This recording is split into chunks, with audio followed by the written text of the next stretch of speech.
bien, estamos en compañía del teniente del ejército peruano, Alexander Domínguez Chenguayén. Él es historiador del Instituto de Estudios Históricos del Ejército. Y hoy, lunes 9 de diciembre, no es una fecha cualquiera, es una fecha muy importante para la historia de nuestro país. ¿Qué tal, teniente? Bienvenido. Buenas tardes, bienvenido. Gracias por la invitación. Traigo el saludo del señor general de ejército Jorge Orlando Celis Cuón, comandante general del ejército. Muchísimas gracias por acompañarnos. Decía yo que estamos de celebración, hay que decirlo así, porque hoy pues se cumplen 195 años de la batalla de Ayacucho, que es además en conmemoración el Día del Ejército. Así es, en el gobierno del presidente Augusto B. Leguía, en homenaje a la batalla de Ayacucho, es que se decreta el día del 9 de diciembre como el Día del Ejército para conmemorar esta gesta que unió a los diversos pueblos de América del Sur en defensa de la soberanía. Esta fecha, esta batalla es un hito en nuestra historia como país independiente. ¿Qué tendríamos que recordarle a nuestros televidentes, a los peruanos, sobre esta batalla en especial? Tendríamos que recordar varias cosas. Lo primero es que hay una gran participación de la primera unidad histórica peruana creada, que es la Legión Peruana de la Guardia, creada en 18 de agosto de 1821, y que tiene una participación trascendental junto a otras fuerzas patriotas latinoamericanas y que permiten hacer frente a las fuerzas realistas y de alguna manera dejan una secuela, una enseñanza de valor, de arrojo y defensa del territorio patrio. En estos años han pasado ya, miren, 195 años desde la batalla. ¿Qué podríamos decir sobre las labores actuales del ejército peruano y que además, bueno, vemos en diferentes escenarios, ¿no? Ya no solamente frente a la disputa? Así es, los roles del ejército van cambiando conforme avanzan los tiempos. El ejército actualmente tiene nuevos roles, que son la defensa de la soberanía, la participación en el sistema de riesgos y desastres naturales, como lo vimos hace un par de años, y constantemente participa en salvaguarda de la población civil. Tenemos la participación en el orden interno, en la política exterior y en los temas propios que son de nosotros de seguridad. Eso, por supuesto, también se festeja el día de hoy, imaginamos, dentro de las actividades que se han planeado. Sí, a lo largo de la semana que pasó hemos tenido una serie de actividades para la conmemoración de nuestro día institucional. Por ejemplo, hemos tenido la presencia de la orquesta Explosión ETE en un conocido centro comercial, donde lleva música y un poco de alegría a los habitantes de esa ciudad. Luego hemos tenido los clásicos hípicos, Copa Junín y Copa Ayacucho, con la presencia de las más altas autoridades del Perú. Luego, hace unos minutos, ya hemos tenido la ceremonia central por el aniversario del Día del Ejército y la batalla de Ayacucho, con la presencia de autoridades civiles, militares y personal extranjero acreditado en el Perú. Frente a esta celebración, a las actividades que están realizando el ejército peruano, ¿cuál considera usted, teniente, podrían ser los principales retos para la institución? De cara al Bicentenario, por ejemplo, ahora que estamos siempre enfocándonos, ¿no?, y mirando hacia adelante. Justo una de las frases de comando de nuestro general Jorge Orlando Celis Cuón es juntos hacia la misma meta. ¿Y cuál es la meta? Tener un ejército disuasivo, respetado, para cumplir nuestros roles constitucionales y en defensa de la soberanía nacional.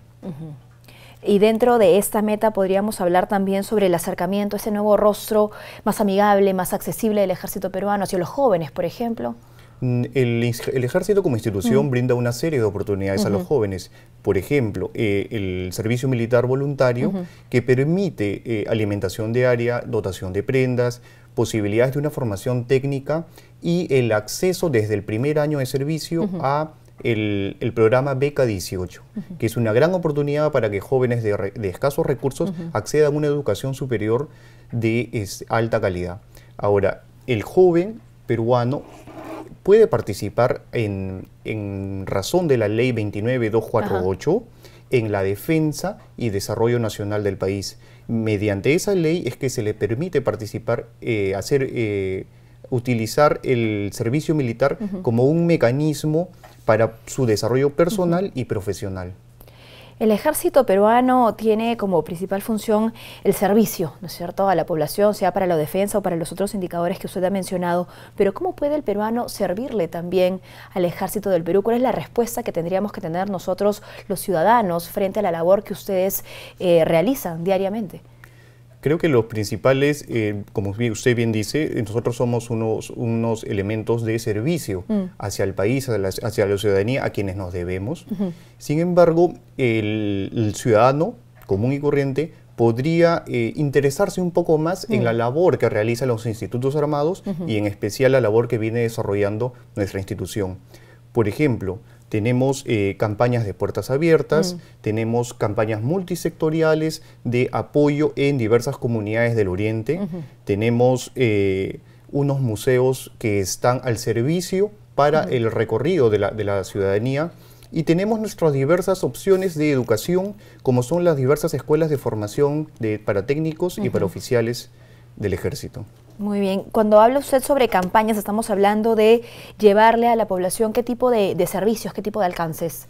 Sí, a través del Comando Conjunto de las Fuerzas Armadas y como componente terrestre nosotros hemos participado en unas campañas multisectorial, es decir, donde diversos ministerios participan para llevar salud, llevar prendas, objetos que de alguna manera permitan aliviantar las necesidades con que cuentan esa población.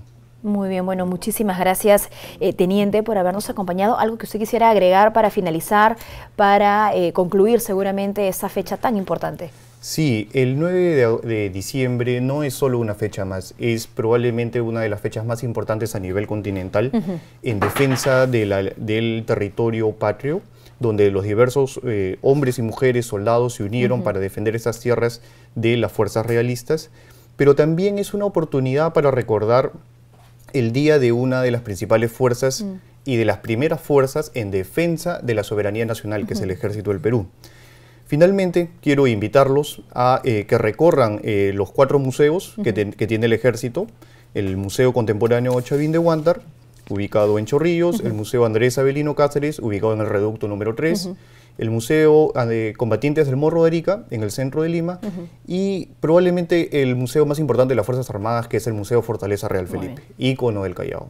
Muy bien, bueno, muchísimas gracias por habernos acompañado, teniente. La historia de un país no puede contarse sin el talento de su ejército, en este caso el ejército peruano, que no solamente vela por la defensa de nuestra soberanía, sino que además es promotor del desarrollo de muchísimos peruanos. Muchísimas gracias por acompañarnos. Hemos conversado con el teniente del ejército peruano, Alexander Domínguez Chenguayén, historiador, además del Instituto de Estudios Históricos del Ejército. Momento de hacer una pausa, no se muevan, retornamos con mucho más.